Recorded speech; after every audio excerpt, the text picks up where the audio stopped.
Azərbaycanda son 5 ildə 88 min kişi pensiya yaşına çatmadan dünyasını dəyişib. Rəsmi statistika cəmiyyətdə yeni müzakirələr yaradıb. Birinci və maraq doğuran sual budur. Kişilərin 65 yaşına çatmadan həyatını itirməsinin əsas səbəbləri nədir?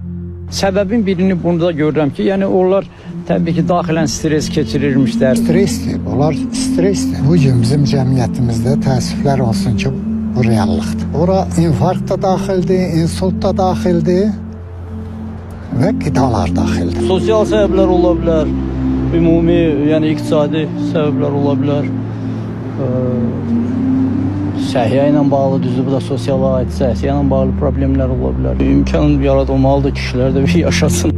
Mütəxəssislər deyirlər ki, insanların orta ömür uzunluğu ilə səhiyyə xidmətlərinin keyfiyyəti, sosial rifah və əmək şəraiti arasında birbaşa əlaqə var. Bu göstəricilər yaxşılaşdıqca orta ömürdə artır. Xüsusilə də ağır fiziki əmək tələb edən sahələrdə çalışan kişilər arasında risk daha yüksək qiymətləndirilir.